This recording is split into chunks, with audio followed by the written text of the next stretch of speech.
Hey everybody, good afternoon. Hi Weisha. The president is tracking the tragic school shooting at Perry Middle and High School in Iowa. Our hearts break for the families of the victims in yet another act of senseless gun violence. We are grateful for the brave first responders who are on the scene, and unfortunately there is no longer an active threat to the school. I should say fortunate, not unfortunately.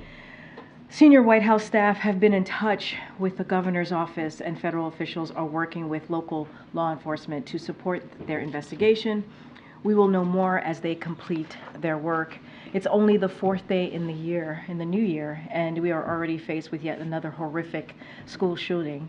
And the question that we ask is, when will enough be enough? The questions that families ask and the victims of families ask is, when will it be enough? When will enough be enough?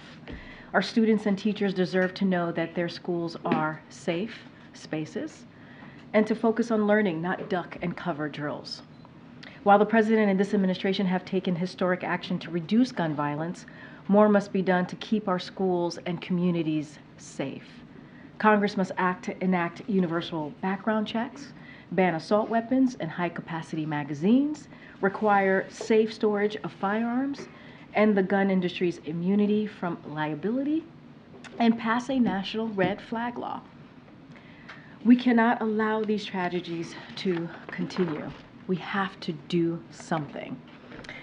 With that, as you can see, the Admiral is back with us in the room to discuss some new information we have today on Russia's pursuit of ballistic missiles to enable its brutal war in Ukraine and answer some questions on that topic. All right, Admiral. Good afternoon, everybody. Over the course of 5 days around the New Year's holiday, Russia launched repeated waves of aerial attacks against Ukraine. These massive bombardments used drones and missiles to strike cities and civilian infrastructure all across the country. Strikes reportedly hit a maternity hospital, a shopping mall, residential areas, killing dozens of innocent people and injuring hundreds more.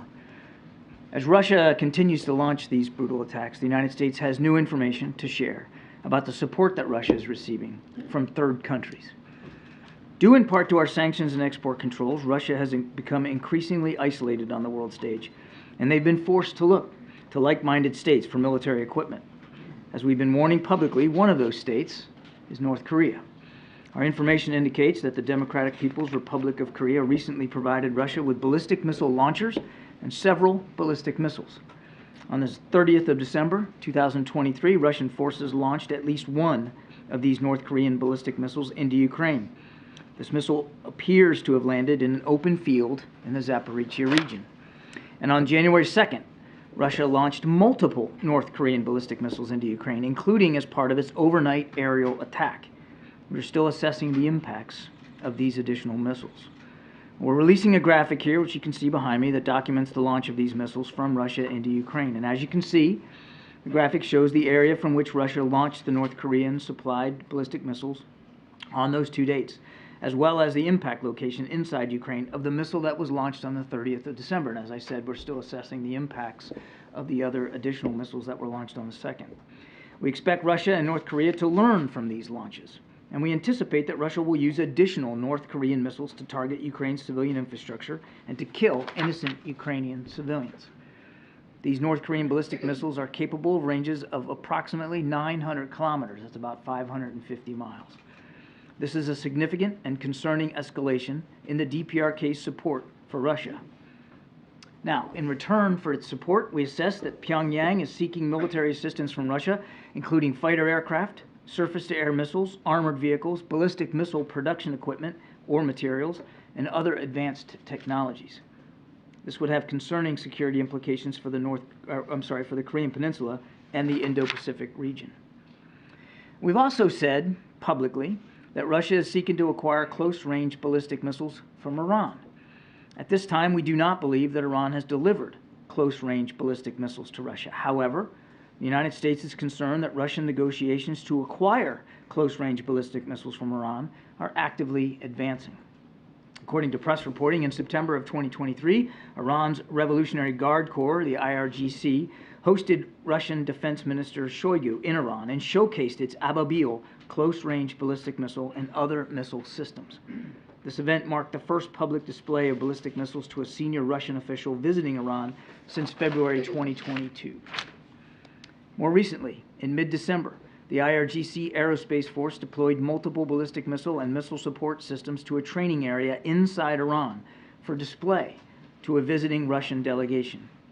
We assess that Russia intends to purchase missile systems from Iran. So in response to Russia's activities with Iran and North Korea, we are taking a range of steps with our allies and our partners. First, Russia's procurement of ballistic missiles from the DPRK directly violates multiple UN Security Council resolutions. We will raise these arms deals at the UN Security Council alongside our allies and partners, and we will demand that Russia be held accountable for, yet again, violating its international obligations. Second, we will impose additional sanctions against those working to facilitate arms transfers between Russia and the DPRK and between Russia and Iran. Third, we will continue to release information to the public and expose these arms deals, as we are doing today, because we will not allow countries to aid Russia's war machine in secret. But here's the bottom line. The most effective response to Russia's horrific violence against the Ukrainian people is to continue to provide Ukraine with vital air defense capabilities and other types of military equipment. To do that, we need Congress to approve our supplemental funding request for Ukraine without delay. Russia is relying upon its friends to replenish its military stockpiles and enable its war against Ukraine. Iran and the DPRK are standing with Russia. Ukrainians deserve to know that the American people and this government will continue to stand with them. So it's critical that Congress meets this moment and responds by providing Ukraine with what they need to defend themselves. The time for Congress to act is now. Thank you. Thank you. John, can you talk a little bit about how you obtained the information? Where did it come from? And then also, do you have any idea whether there are more that Russia has more from the DPRK coming as well, or have they sort of exhausted DPRK and now they're moving on to Iran? So on your first question, I have to be, I think you understand, I have to be very careful here.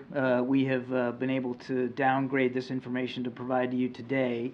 As you know, intelligence is a mosaic, and we get information from many different sources that are corroborated and knit together to create the fabric that you saw today. So I'm not going to really be able to go into great detail about all the pieces that helped us put this together, but it was a wide range of intelligence sources over a period of time. As for their inventory now, again, I want to be careful here, but I would just put it this way, that we haven't seen anything that would tell us that Russia is not still reliant on munitions and missiles from North Korea. And as you remember, we also downgraded some information months ago about their procurement of artillery shells. So this is a relationship that has been ongoing, and we're obviously deeply concerned that it appears to still be in force, and that's why we're going to take those actions here at the UN. And in regards to Iran, how close is Russia to obtaining or to purchasing missiles from Iran? All I can tell you is what I said at the top, which is we have not seen them consummate a deal for close-range ballistic missiles. Go ahead, Michael. Admiral, I think you said in your topper that you sort of attributed part of the reason that Russia is having to go to these sources to the success of American sanctions aimed at their domestic production. But in our reporting suggests that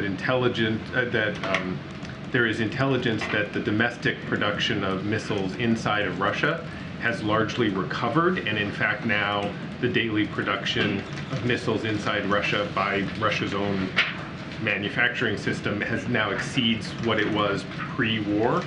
So how much does the US government believe they really need these North Korean and Iranian systems, or is it just that is the sort of more scary part, that they're getting some different systems than they have the capability to build? Or what difference does it make that they're getting them from North Korea if they have the production capabilities to do it themselves? Well, there's awful lot there, Mike. So First of all, it's not just U.S. sanctions and export controls. It's really an international effort to put pressure on his war-making ability, and we do believe it has been effective. I mean, he's now able to produce Iranian-designed drones on Russian soil because of this deal he's got with Iran. And as we've talked about, he's going to countries like North Korea for additional munitions, missiles, and artillery shells. I can't speak to the degree to which his defense industry has somehow managed to overcome the pressure. I would argue that we don't believe that it has fully circumvented and been able to thrive under the international economic pressure that he's under. We still believe that the export controls and the sanctions that we and our partners have put in place have had a detrimental effect on his ability, his defense industrial capacity. That does not mean that he hasn't tried to improve and increase that capacity. He has. We've talked about this many times. I mean, his war-making machine is still capable. And to the last part of your question, it's not. We're not seeing anything that would tell us that these particular capabilities add something he doesn't already have. He already had a pretty sophisticated missile capability before he decided to invade Ukraine, but it certainly is additive to his capability. And as he tries to, again, without getting into a debate about how much he has or hasn't improved his defense industrial base, as he certainly tries to recover from the pressure he's under, these are additive elements to his ability to continue to hit civilian infrastructure. It is, though, of a piece of a larger effort by Mr. Putin to weaponize the winter, to target specific civilian infrastructure and facilities to try to break the back of the Ukrainian people. John, I want to go back to something you said yesterday. You said Hamas still has a significant force posture inside Gaza. And I'm wondering how you square that with the civilian casualties. I mean, if an estimated 22,000 people have died, and you're saying that Hamas still has a significant presence in Gaza, aren't you essentially saying that this campaign is not effective? No, that's not what I'm saying at all. First of all, we're not chipping in from the sidelines here and giving them a report card on all their operations. You can still be effective against the leadership of an organization and still have many members of the organization survive. They have gone after the leadership at various levels, and they will continue to do that. But I don't see the dissonance there. So you deny that the civilian casualties are disproportionate to achieving their objective of eliminating Hamas? We've been very clear about civilian casualties, Mary. Zero is the right answer. We want to see them do more to reduce the impact on the civilian population and to protect innocent lives. I mean, we don't want to see a single more civilian killed here. I guess when the civilian casualty outweighs the losses to Hamas this significantly, this drastically, if that many people have died and you still have a significant presence inside of Gaza, at what point do you say this strategy isn't working? That would be for the Israelis to speak to. This is their operation, not the United States operation. They would have to make those kinds of decisions. I will tell you that they believe that they still have a viable threat by Hamas, that the Israeli people are still under a threat by Hamas, an organization that has vowed to do October 7th over and over and over again, that doesn't believe that Israel should exist as a nation. And so they're prosecuting against that threat. And we are continuing to talk to them about how they do that, because as Secretary Blinken has said, how they do it matters. And we want to make sure that they're doing it effectively, clearly, against the leadership of Hamas, going after their ability to command, control, and resource themselves, at the same time protecting innocent lives. Thanks, Karine. John, ISIS has claimed responsibility for the attack in Iran. Is that the U.S. conclusion as well? And what is your analysis, or the U.S. analysis then, of ISIS's strength and whether it's increasing? We have seen the public credit now that ISIS-K has taken for the attack in Iran. We're certainly in no position to doubt that claim by ISIS-K. And I'm sorry, the second question was? What your analysis is of Islamic State's strength, given the fact that they were able to carry out that attack. Difficult to make a quantitative or qualitative assessment of their strength based on this event, this one event. I would just say what we said before, which is ISIS-K does remain a viable terrorist threat. Certainly, they are largely based out of Afghanistan. That's where they headquarter themselves, and they continue to pose a viable terrorist threat to the people of Afghanistan and obviously to the region. Is this, I guess, a sign that that threat is increasing? Is that level of threat going up? Yeah, Jeff, I don't think we can make that call right now based on this one attack. It's, it would be imprudent to say, well, based on this one thing, that means that they have exponentially improved their capabilities or their resourcing to a certain degree. I just don't think we're at that point. We've long said and maintained that they remain a viable terrorist threat. Thank you, Karine. Thanks, John. Yesterday, you also said once again that you expect Israel to operate within the boundaries of humanitarian law. But the last time I asked you whether the U.S. had assessed whether it was doing that or not, you said you did not know of any assessments. Has that changed? And if it hasn't, is it just an honor system that the U.S. will take Israel at its word that it is not breaking any war crimes? I think you're conflating a couple of things. The question I got yesterday was about speculation that the Israelis conducted an airstrike in Lebanon to kill a senior Hamas leader, accounts that I'm still not able to confirm. And what I said was they have a right and a responsibility to go after Hamas leadership. They've said that they're going to do that, same kind of tactic that we would and have approached against groups like ISIS and Al-Qaeda, but we expect them to do it in accordance with international law, is what I said, and that was the context with which I said it. It wasn't about civilian casualties. It was about a proposed airstrike, a reported airstrike in southern Lebanon. Now, to the thrust of your question, we continue to talk to our Israeli counterparts about, again, the manner in which they're conducting military operations, and with the foremost in mind, the need to protect innocent civilian life. And as I have said before, we have seen them act in ways that demonstrate that they are making an effort. That doesn't mean that more can't be done or more shouldn't be done. We don't want to see a single more innocent civilian life taken. But they have, for instance, they have reduced their reliance on airstrikes. They have, in some cases, conducted operations at smaller unit levels so that they can be a little bit more precise. They have publicized areas where people can go to be safe from combat operations, and they have opened up humanitarian corridors. So they are making an effort. Again, doesn't mean that more can't be done. So I hear what you're saying, and if you continue to say you do a lot of talking to Israel, you do a lot of talking to partners in the region. Have you taken any action to this day to assess whether Israel is following the rules of war or not? I am not aware of any kind of formal assessment being done by the United States government to analyze the compliance with international law by our partner Israel.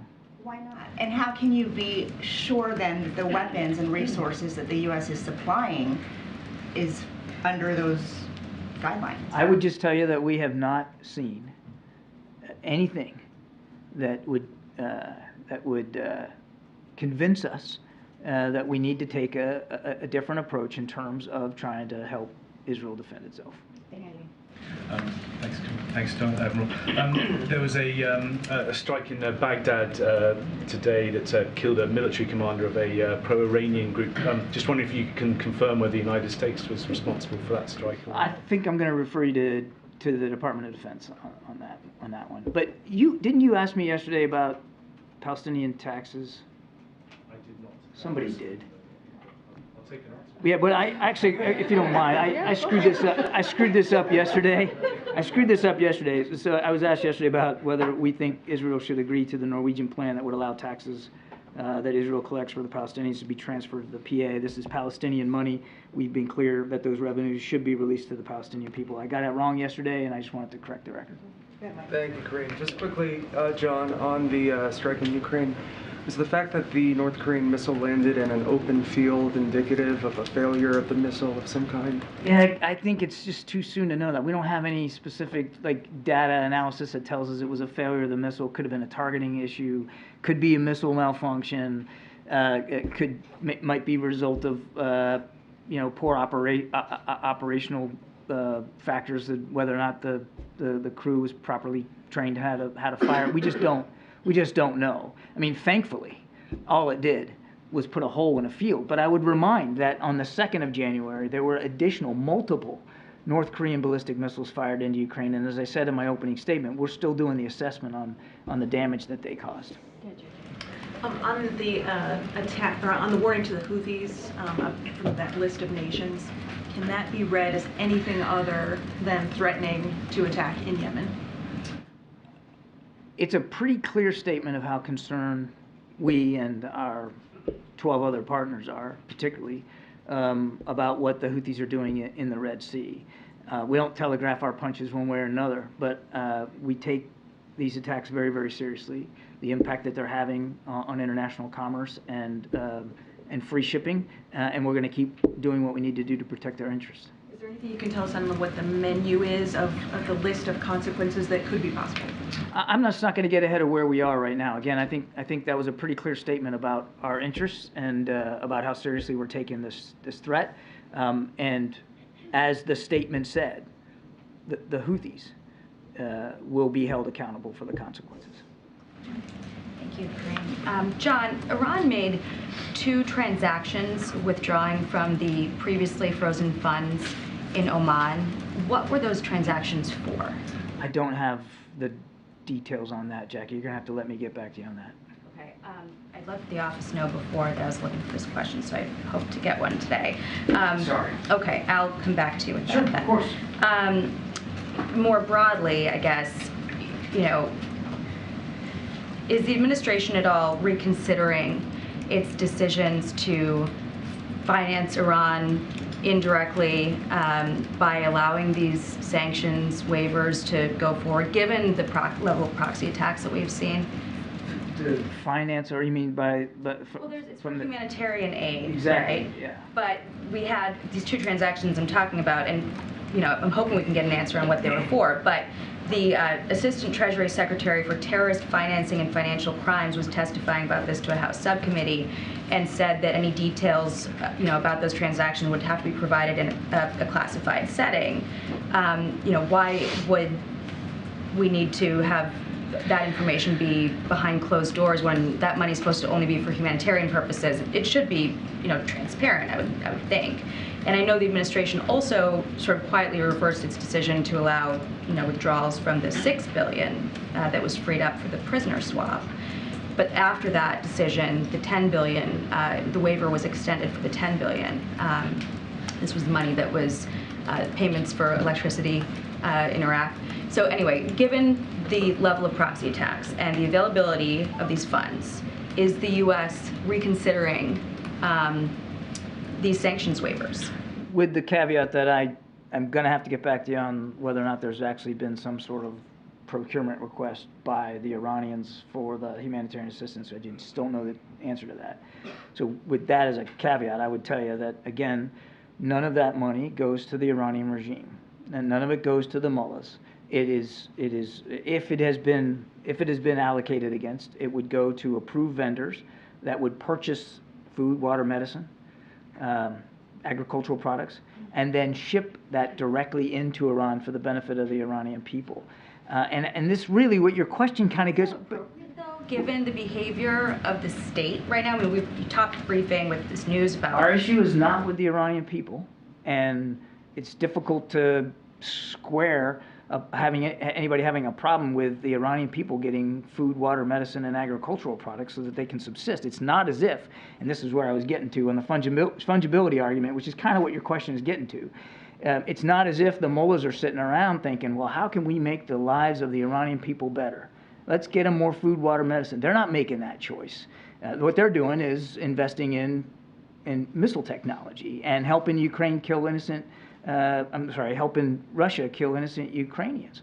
So it's not, the fungibility argument just doesn't stand up. It's not like it frees up money that they were going to use on food and water, that now they're going to go buy missiles with. They've been focusing. That's exactly what it does. Well, and I would argue that the critics are incorrect. It's the mullahs, the regime in Iran has been doing that consistently over multiple presidential administrations, Republican and Democratic. They have hegemonic ambitions in the region, and they are a destabilizer in the region, and they have been investing a lot of money into advanced military capabilities to try to push forward that vision. It's not as if they've been prioritizing the Iranian people, and this money, these funds are designed for the Iranian people and for their benefit only. One very last question. Can the administration name a single lawmaker who has called to reduce the number of Border Patrol agents? A single lawmaker that has called for I would argue, as I think Karine has talked about this. I mean, in the fact that they voted down proposed legislation that would, at the president's urging, increase the number. So just by dint of the sheer numbers and the votes, the House Republicans have said they don't favor increasing the number of border agents. And you heard Speaker Johnson down at the border yesterday. That they're not interested in moving forward on the president's national security supplemental, which had $6 billion in there, much of it designed to get us another 1,300 border agents. About the 2,000 Border Patrol agents being eliminated, I think that's a reference to the House DHS Appropriations bill, which was obviously not taken up by the Senate. They had a CR, but that very bill, I mean, Republicans say that it actually would have increased the number of Border Patrol agents because it was going to eliminate funds for climate change and clean energy programs. I mean, the White House even issued a statement at that time saying that those cuts to those programs would be, unpalatable to the president. But this is sort of the first time I've been hearing this claim about eliminating 2,000 Border Patrol agents and painting a picture like we're short 2,000 at the border when, in fact, that didn't happen. When the proposed legislation has additional border agents in it and House Republicans voted down, I'm not sure how else you want to take that. All right. Go ahead. Give me 1 second. On Ukraine, what options has the White House or the administration reviewed to get aid to Ukraine if Congress can't deliver on the supplemental request? And as these talks are ongoing, what conversations is the U.S. having with its allies who are also supporting Ukraine? Is it creating any concern on their part if Congress can't deliver on the $60 billion? Without question, our allies and partners are watching what we do here. U.S. leadership matters a lot when it comes to being able to support Ukraine. Now, they'll have to make their own decisions. They're sovereign nations, too. As they have over the last 2 years, they will going forward. We obviously want to be able to continue to support Ukraine for ourselves. We certainly want to see our allies and partners be able to do that as well. But only they could speak to the degree to which they're going to be willing going forward based on what we do. But the whole world's watching what we do. You know who else is watching is Vladimir Putin and President Xi in Beijing. They're watching too, whether or not the United States really will prove to be a reliable partner. Now, as your first question, as I said yesterday, we delivered or announced the distribution of the final security assistance package for which we had replenishment money left to provide on the 27th of December. There isn't any more money to do that. Now, I'm not going to get ahead of where we are and speak about hypotheticals or branches that we might try to pursue going forward, but we need this money. The answer to this problem, as I said in my opening statement, is Congress acting on the supplemental request so that we can continue to help Ukraine defend itself. Thank you so much. A quick question on the conflict in the Middle East. Does the administration believe that the blast in Tehran is linked to efforts to widen the Gaza war to the broader Middle East? And I asked the same question about the U.S. strike in Baghdad that we reported today. On the U.S. strike, I'm going to refer you to the Department of Defense. I'm not in a position to speak to that specifically. I haven't seen anything that indicates there's a direct link to what's going on in Gaza and with the attack in Iran on the anniversary of Soleimani's death. I haven't seen anything tangible that would tell me that there's a link there. And then while Ukraine waits for replenishment of its air defense systems, are you worried that Russia could destroy some of its batteries, like the Patriots and the NASAMS and whatever they're called? And how is that a priority to replenish them once you get the funding? We would absolutely prioritize air defense capabilities with additional funding that we expect to get for Ukraine, or we hope to get for Ukraine. Yes, air defense would be top of the list. Thank you. On Iraq, John, how do you balance going after militias who threaten the U.S. Presence within the coalitions in Iraq with a diplomatic standoff with the government that considered a partner, since they accuse the U.S. of violating sovereignty after going after the Nujaba movement today in this strike? Again, I can't speak to the specifics of this particular strike. I would just tell you that, first of all, we're grateful for the continued support that we get from the government of Iraq. We are an advise and assist capacity only to help Iraqi security forces continue to go after a still viable ISIS threat in Iraq. And that partnership continues. Unlike Iran and the IRGC, we actually respect Iraqi sovereignty, and we take that seriously. You know what else we take seriously? Defending the lives of our men and women in uniform who are in Iraq, at Iraq's invitation, to help them get better against this terrorist threat. We take that seriously too. We have a right and a responsibility to make sure that they are well defended. And as the President has said, we'll continue to do what we have to do to protect our people. More, you said that Israel conducts this war and you want to see zero civilian casualty. Many believe that without the U.S., Israel cannot conduct this war because you support them militarily, you shield them at the UN Security Council. So you have huge leverage over the Israelis how they should conduct this war, especially that we've seen cabinet ministers attending a war cabinet in Israel, which we haven't seen before with other allies. So would you say that you actually can help to push more to reduce the number of civilian casualties, to increase humanitarian aid to Gaza, considering that aid organizations are saying that by February, Gazans are facing famine in the 21st century? First, let me say we're very mindful of the humanitarian crisis that exists in Gaza, whether it's food, obviously medicine, water. And that is why, to your specific question, we have worked hard since the beginning of this conflict to talk to the Israelis about how they're conducting these operations, to lead the world literally in increasing humanitarian assistance inside Gaza now. Now, there's 2 gates open, Rafah and Kerem Shalom. That's not by accident. That's because the our American diplomatic efforts had done so much to get those gates open, and the trucks continue to flow. Not as much as we want, but they are. We're leading the world in terms of trying to make sure that we can alleviate that humanitarian suffering in Gaza. And that takes a lot of tough conversations sometimes with our Israeli counterparts, but we're not shying away from that. Secretary Blinken is literally on his way back to Israel today as we speak to have these continued conversations with our Israeli counterparts. Thank you, Karine. Thank you, John. About Chinese spy balloons, Taiwan Defense Ministry stated yesterday that they spotted several Chinese balloons over the island. Does the White House have any reaction? Also, are you concerned about election interference as the election is approaching? Yeah, I'm not in a position to confirm reports about balloons over Taiwan. I'd certainly refer you to officials in Taiwan and to Beijing to speak to that. We obviously support the democracy and the democratic institutions of Taiwan, and we want to see free, fair, open, transparent elections there. And we're certainly mindful that outside actors could try to interfere, and we continue to urge anyone outside Taiwan not to interfere in their ability to have a free, fair, democratic election. Jake. Thank you, Karine. Happy New Year, Karine. Happy New Year, Admiral.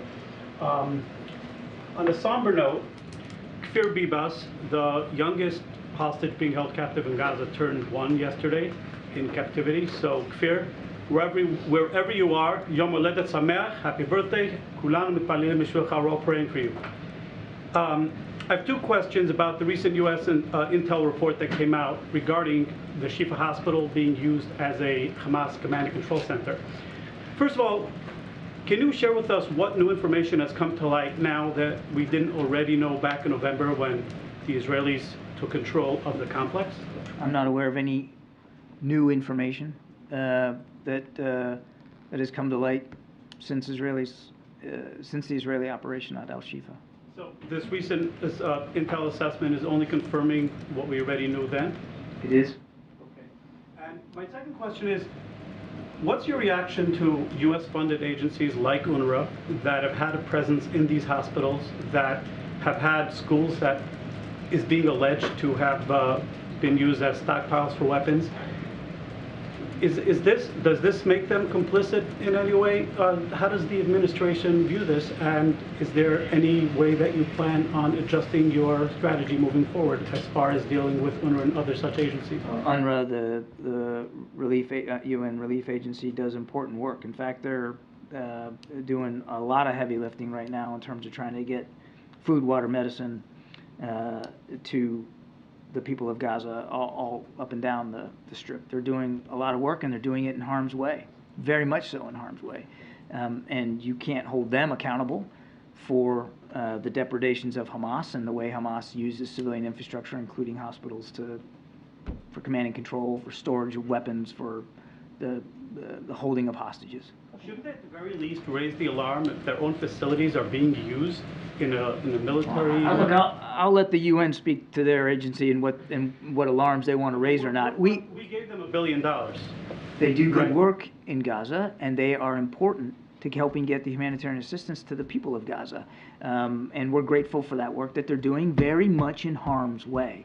I'll let them speak to whatever concerns they have over Hamas's activities and the degree to which that they feel obligated to speak out or not. It's not some state secret here that Hamas hides itself in hospitals and schools and digs tunnels under residential complexes and neighborhoods. I mean, this is what the Israelis are up against, a group that absolutely doesn't abide by the laws of war and has no compunction about putting civilian lives in greater danger.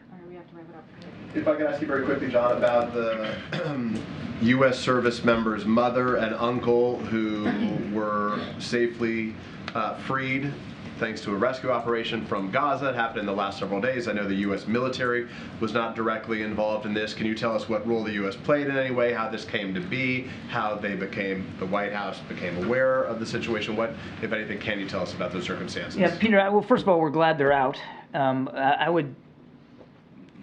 I'd couch this more as part and parcel of an ongoing effort that we have had working with Israeli counterparts and the Egyptians to allow for safe passage of Americans out of Gaza. I mean, this is part and parcel of that larger effort. So if this being related to a U.S. service member didn't make it any different than any other American you would be trying to get out? Because it's not clear, I think the uncle was a U.S. citizen, it's not clear that the mother was. I just didn't know if there was any unique circumstances here. No, certainly considered them for all intents and purposes, of course, considered them Americans, and we're glad that they're out. There was no U.S. military involvement here. This wasn't some sort of special operation to get them out. Understood. Then if I could ask just one other separate question. Would the U.S. support Israel if it pursued and killed members of Hamas leadership in another country within the bounds of international law, say if it happened in Qatar?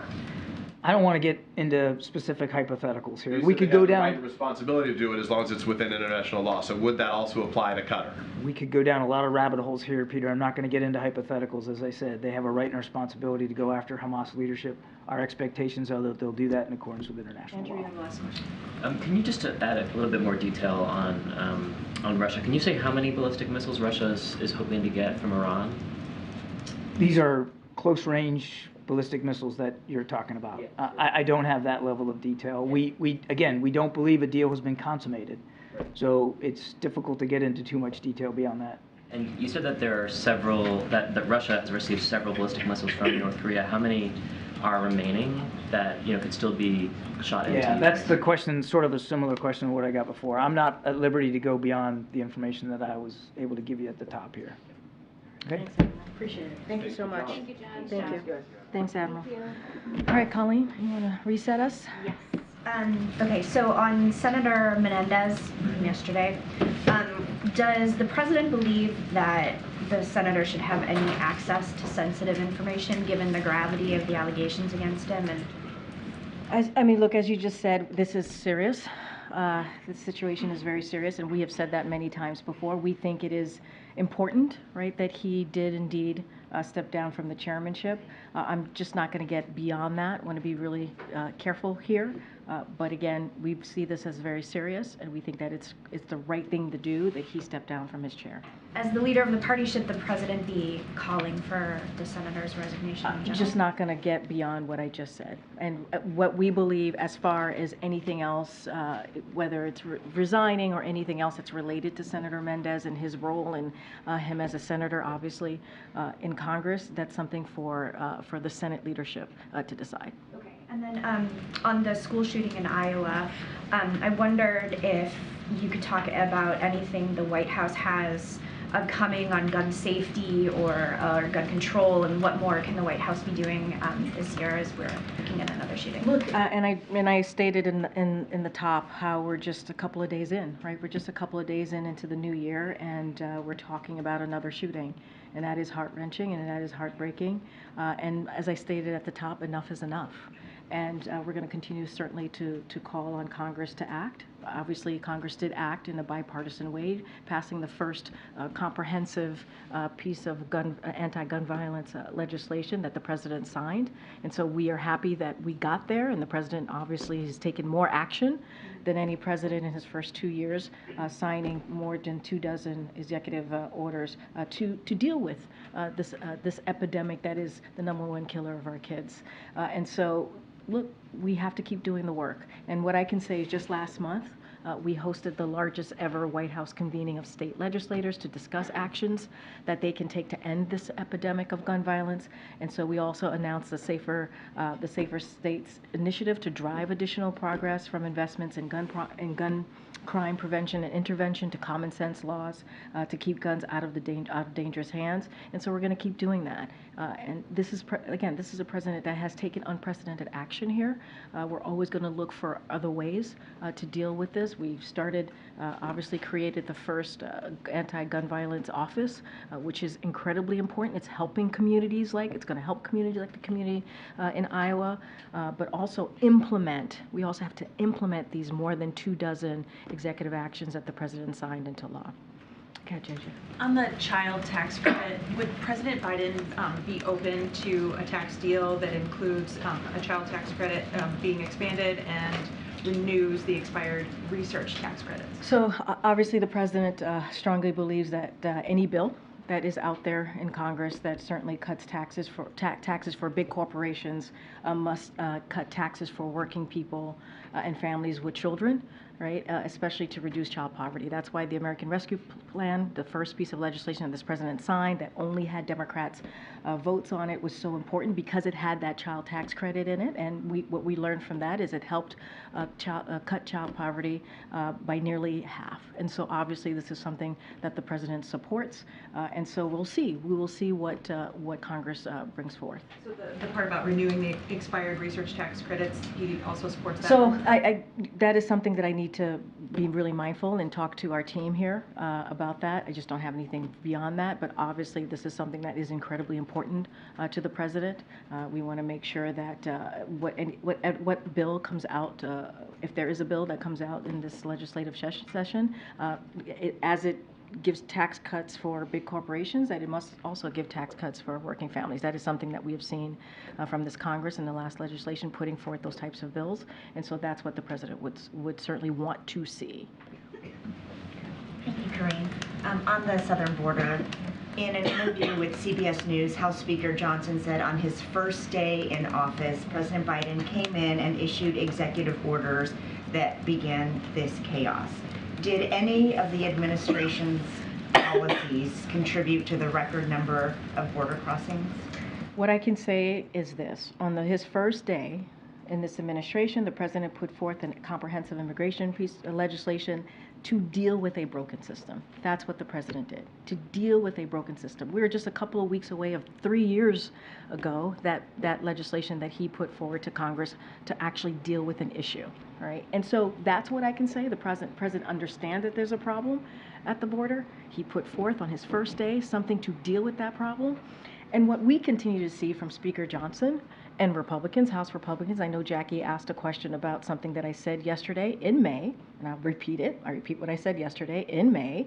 House Republicans decided to vote on a bill that would cut 2,000 Border Patrol agents at the border. That's what they did. That's what they did.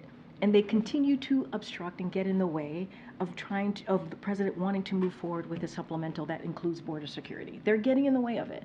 They are. While Senate Republicans and Democrats in a bipartisan way are trying to find a way, a bipartisan agreement to deal with border security, you have House Republicans who left. They left in the middle of December, and I think they come back next week. Maybe they'll get some work done. Instead, they're playing politics. So is that a no? Look, what I can say is what the president has done. I'm not going to speak to data. I have not seen any data that would show this, so certainly I can't speak to that. What I can say is the actions and what the president has done and how seriously he has taken this on his first day, understanding that this system has been broken for decades. This immigration system has been broken for decades. Under a Republican president, under a Democratic president, it has been broken. And as negotiations continue, are there any red lines for the White House when it comes to negotiating what Republicans are demanding when it comes to policy? Look, I'm going to stay consistent here. I'm not going to negotiate from here, from the podium. I'm going to let folks who are negotiating, the senators, both on the Democratic side and obviously on the Republican side, who are negotiating this. Obviously, we have been involved. They've been talking through the holidays. We really appreciate their efforts here. We think we're headed in the right direction, and so we're gonna. It is best from this podium to not get involved and not inject myself into the conversation, and so we're gonna let them do their job. Thank you. Okay. On House Republicans and getting this supplemental request passed, House Republicans have made clear to this point that they are not interested in signing off on a border deal, anything short of H.R. 2, which they passed. So is there any outreach from the White House to House Republicans to try to get the supplemental across the finish line and get a deal? They went home in December. They literally, but they really literally went home in mid-December. That's what. Is it a miscalculation by the White House to not be in touch with House Republicans who are necessary to get this? We're in regular touch with Senate Republicans who are at the table with us, with other Democrats in the Senate, having a real conversation about a bipartisan agreement. I mean, they're talking for themselves. They basically took action by leaving in mid-December while the Senate side was actually having conversation to deal with an issue. They're playing politics. So I'm going to let them, their actions are speaking for themselves. We're going to have a real conversation where the negotiation is actually happening in good faith with both Democrats and Republicans in the Senate, and that matters. That matters. And so we think it's going in the right direction. We want to continue to have those conversations. It's been happening for some time now. And so we'll let them put something forward, and we'll move from there. Lastly, though, but if House Republicans are slamming White House immigration policies, why is the White House not in touch with those Republicans who, again, would need to approve of a deal to get the critical supplemental request that you've talked about? I'm not saying that we're not going to have, at some point we're not going to have a conversation with House Republicans. That's not what I'm saying. I'm saying that their actions have proven to everyone where they stand on this.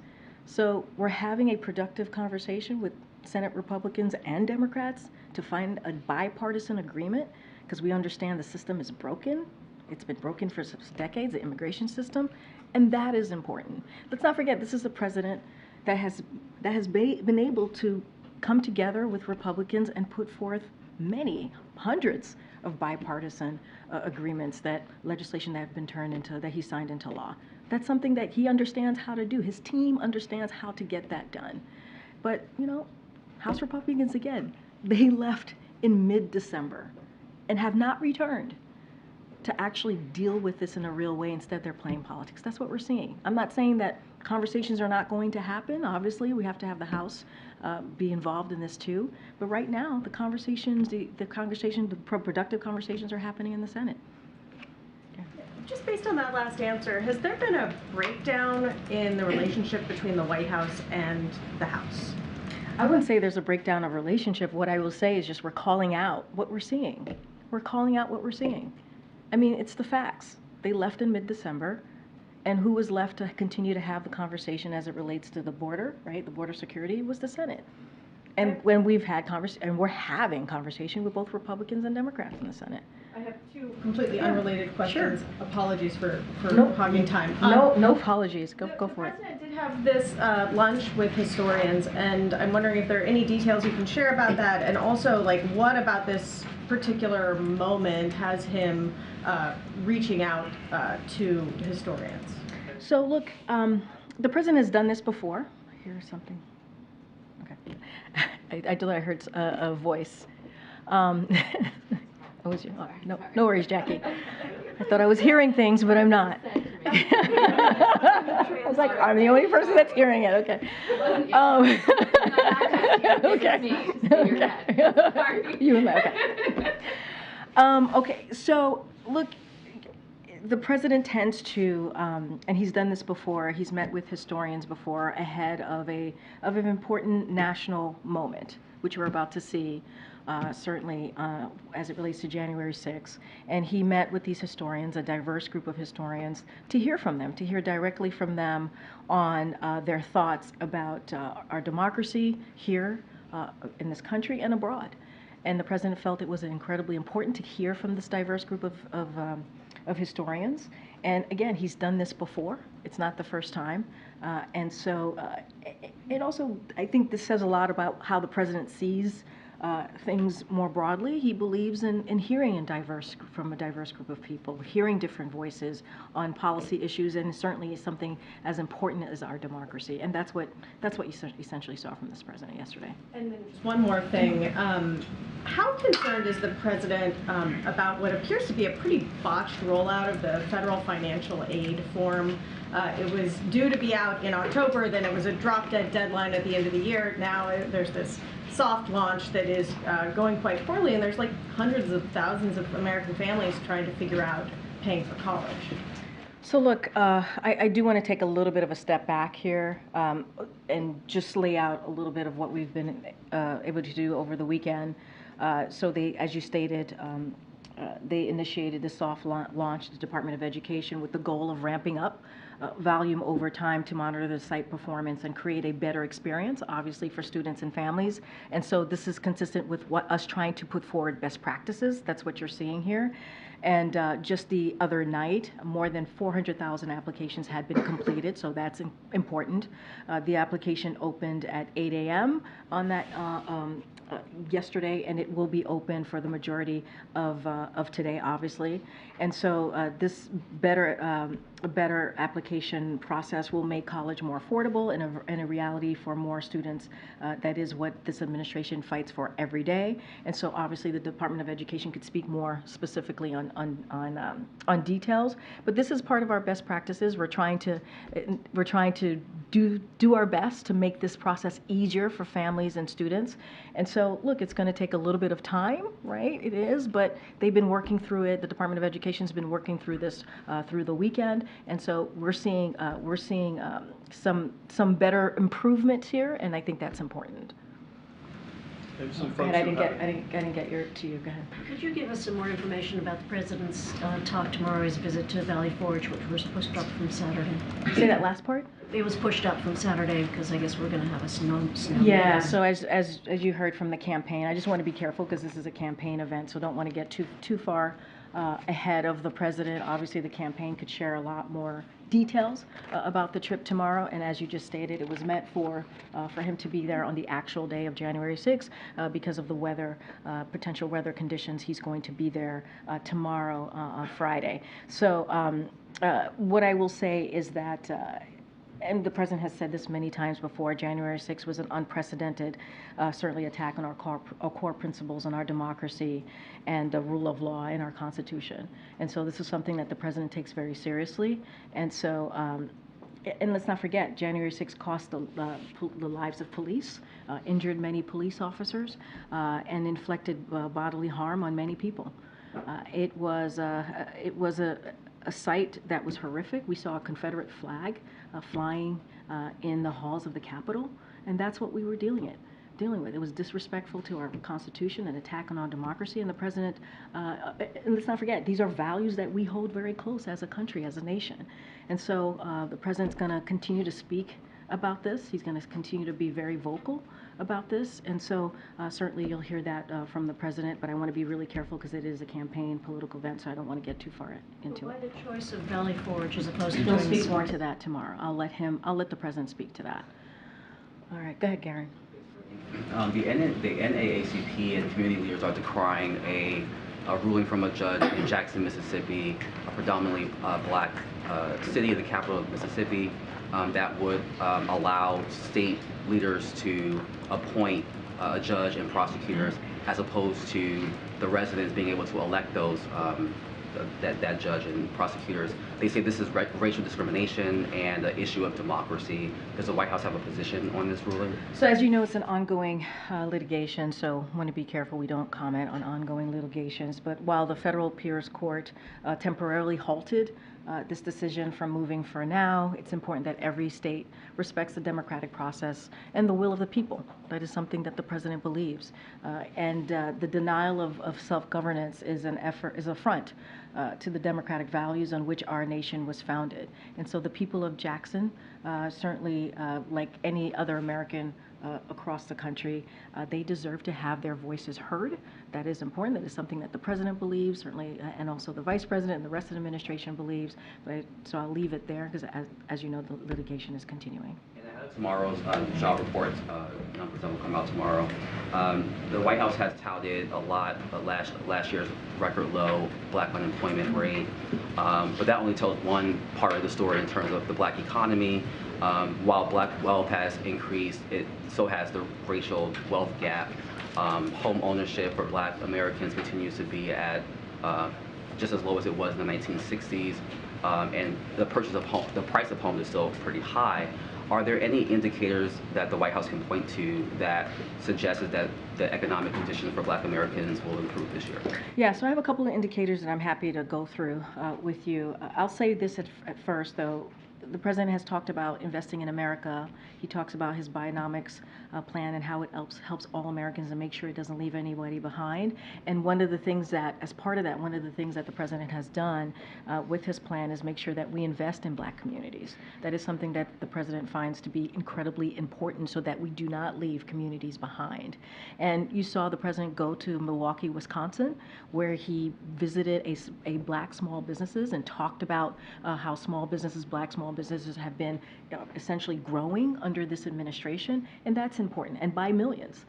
The numbers by millions more broadly on small businesses being created on this administration, so that's important. So a couple of things that we saw data because of the American Rescue Plan that the president signed, the first piece of legislation that he signed that only Democrats voted for in Congress. We've seen a couple of things. Over 2.5 million black Americans have gained jobs, and the black unemployment fell from 9.2% to 5.8%.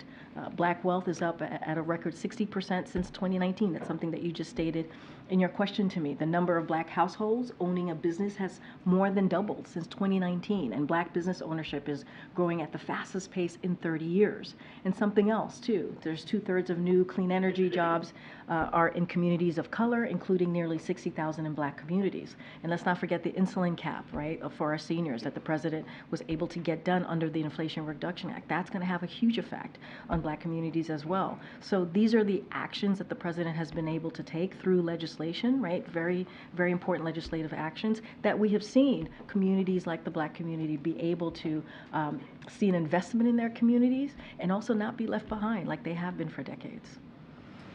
Go ahead, Ed. Yeah, thanks. I'm going to ask you about electric vehicles. So Ford today says that in 2023, last year, their EV sales accounted for 3.6% of their overall sales. GM says that it only sold half of what their target was for EV sales. Any consideration to moving some of those EV mandates back and let the technology and market preference catch up? So Ed, I'll say to you that we have seen 51% of an increase in EV sales. 51%, that's the numbers, and that's across the board. That's the data that we have seen. I'm sure you've seen that number as well. And so I think that's pretty important. As we talk about climate change, clean energy, that's important that we're seeing such a boost in electric vehicles. But When you look at the actual numbers, like GM sold 2.6 million cars and trucks in 2023. 76,000 of those were EVs. Ford sold 2 million cars and trucks. 73,000 were EVs. So clearly about 96% of the consumer is saying that they don't want electric vehicles. So why not? We saw a 51% increase in electric vehicles. That's what we've seen, and that's important to note. Okay. Okay. Go ahead. Thanks. Sorry. No worries. What's the White House's reaction to members of President Biden's own administration protesting, or the case of somebody at the Department of Education this week resigning in protest against the president's policies on Israel and Gaza? Look, we've spoken to this before, and what we'll say is that people have the right to voice their opinion. We understand that these are times where, people have, it's an emotional time, and we understand that. As it relates to, I think, the Department of Education, I know they put out a statement, so I would refer you to the Department of Education, but that is something that we get. Like, people have opinions, they have thoughts. These are incredibly, personal times for people, right? But I'm not going to say much more on each resignation or each comments that people may have. I will just on that particular one, I would refer you to the Department of Education.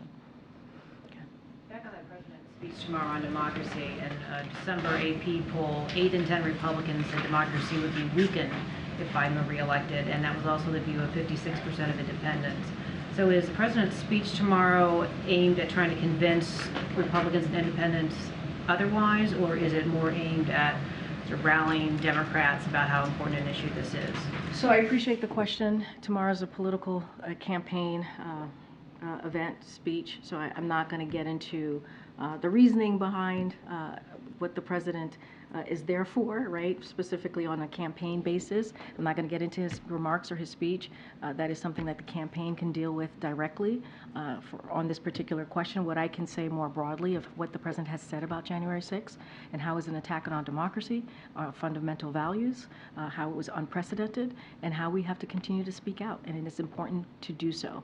I can't speak to your specific question about outreach or the campaign, anything related to the 2024. Go ahead, Karen. Thanks. Some hospitals in at least 8 states have brought back some form of masking now due to rising cases of respiratory viruses, including flu and COVID. Does the White House think more hospitals across the country should be considering that right now? The masking piece, that is, and we've always been very consistent on this. That is something that is localized or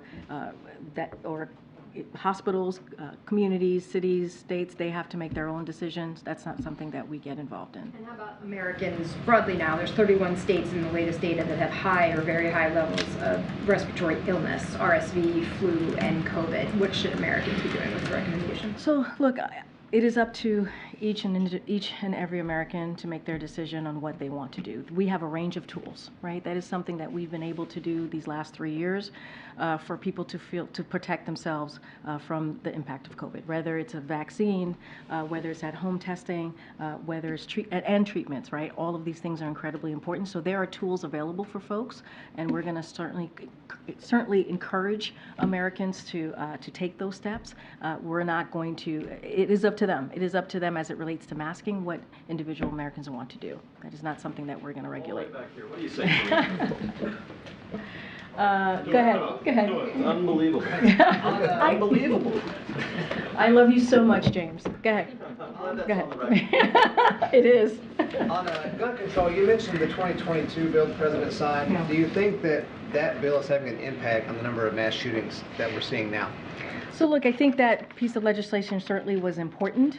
It is taking steps for states, for example, and states to take actions to deal with gun violence in their communities, but we need more. We're always going to say we need more. The president also took, as I mentioned earlier, 2 dozen actions, right? Executive actions to deal with gun violence, the epidemic that we're seeing across the country. But honestly, the way that we're going to deal with this is to have legislation that deals with high-capacity magazines, assault weapons ban, That's how we're going to move forward, a national red flag ban, and that's how we're going to deal with this epidemic that we're seeing across the country. That's why we keep saying enough is enough. Congress needs to act.